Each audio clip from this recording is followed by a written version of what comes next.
नित्यानन्द परमशिवोऽहम् ॐ नित्यानन्द परमशिवोऽहम् ॐ नित्यानन्द परमशिवोऽहम् ॐ नित्यानन्द परमशिवोऽहम्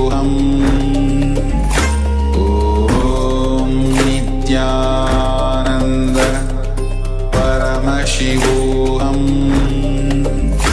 ॐ नित्यानन्द परमशिवोऽहम् ॐ नित्यानन्द परमशिवोऽहम् ॐ नित्यानन्द परमशिवोऽहम् ॐ नित्यानन्द परमशिवोऽहम् ॐ नित्यानन्द परमशिवोऽहम् ॐ नित्यानन्द परमशिवोऽहम् ॐ Nityanand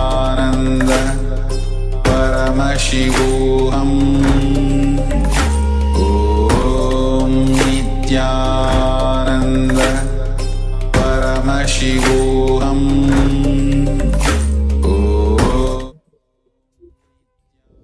Yes, welcome back from that wonderful revelations by the Supreme Pontiff of Hinduism on the lion and the cub story. So that's a story that is also found in the Living Enlightenment book, whom we showed you earlier. So this is Swamiji's Living Enlightenment book. It is found in this book as well. You can find it in full details related to the physics of the guru-disciple relationship. Now let us move into an internalization exercise on that same topic. So requesting participants, please, we have quite a number of participants that have got their cameras switched off at this point in time. So requesting all participants, please come back on camera, switch on your cameras and make sure that you are visible in the camera. I understand it's quite late for some of our participants. Requesting all participants, and of course those of you that are following us on YouTube, you're also more than welcome to join us in the internalization exercise on the physics of the guru-disciple relationship. All right, so now let us consider the guru-disciple relationship, the relationship that you have with Swamiji, with the guru, with the master. Now let us look inside and discover 25 blind spots. 25 blind spots where inspiration was injected into us by the guru, by Swamiji himself, either directly or indirectly. However, we did not act out. We did not act straight away to make it into reality. So similar in the way when we do the third eye solutions, we ask Swamiji for a solution, but we don't take steps to make it into reality. So similarly, discovered 25 blind spots, 25 instances where inspiration was injected into you, either directly or indirectly, but you did not act out. You did not take action to make it into reality. See, the more and more we nurture the powerful cognitions that we receive from Swamiji, it matures the guru-disciple relationship. So once again, let us discover 25 blind spots where inspiration was injected into us by the guru, but we did not take action to make it into reality. So requesting participants grab a pen and paper and let us pen this down.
Yes.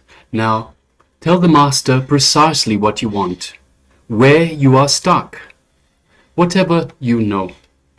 Don't bother about what response he's going to give. Whatever you know, open it up. So you can sit in front of Swamiji's Atmamurti or a picture of Swamiji and just share everything with Swamiji. Please go ahead.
Yes, you can relax now. So in this exercise, we've identified 25 instances, 25 blind spots where we got the inspiration from the Supreme Pontiff of Hinduism, from our Guru, to take action in our life, but for one reason or another we have not. And in the second step, we encourage you to have a chat to Swamiji himself, just a conversation to Swamiji's Murti, and just speak to Swamiji and tell where you are stuck. So this is a very powerful technique to relieve all the tensions, all the issues that you find in your life. Wherever you find yourself, you are stuck, you can always speak to Swamiji. So Swamiji, in the form of Swamiji's Murti, is always present with us. And so whenever you have issues, you can simply just have a chat, just have an open conversation to Swamiji, and you'll be surprised, but you will get response from Swamiji. You will get some solution to your problems wherever you are stuck. So we encourage everyone to please make sure they incorporate this into their life as well. Make this part of your lifestyle. Speak to Swamiji. All right, next, let us move on to the next segment, which is the power manifestation segment once again. And for this segment, we are having the power of quantum memory. So what exactly is quantum memory? So we will be displaying a page for a very short while, a number of small seconds, maybe 2-3 seconds. And we will request the participants to just have a glance at the page. So don't try to read the page. So it's important you don't engage the mind and try to read the page. So the power manifestation comes from the feeling connection, from oneness with Swamiji himself. It's not to do with the mind. So if we try to engage the mind, the power manifestation will not happen. So request participants don't try to read the information. Just glance like you would glance at a rose. So just absorb the information through your eyes. Look at it through your third eye. So just hold it in your third eye, and just connect to Swamiji and ask Swamiji to reveal to you what the page is. So first of all, we'll be displaying the page. You will just glance at the page without reading it. Then we will connect to Swamiji and ask Swamiji to reveal to us what information was being displayed on the page itself. All right, so now let us get ready. So requesting participants to please sit with your head, neck and spine in a straight line.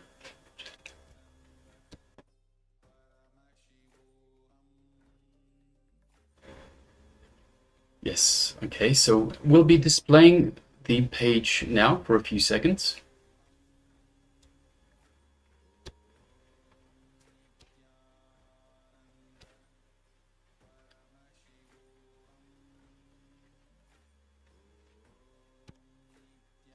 All right, so now let us connect to Swamiji in our inner space.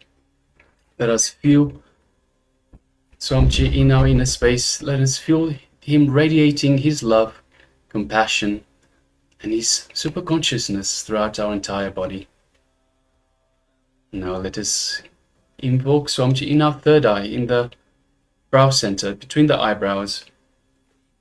Let us start chanting the Mahavakya. Om Nityananda Paramashivoham. Om Nityananda Paramashivoham. Om Nityananda Paramashivoham. Continue chanting the Mahavakya and just put the question, so similar as the third eye solutions, just put the question in your third eye for Swamiji to reveal to you the information that was displayed on the page. So please go ahead now.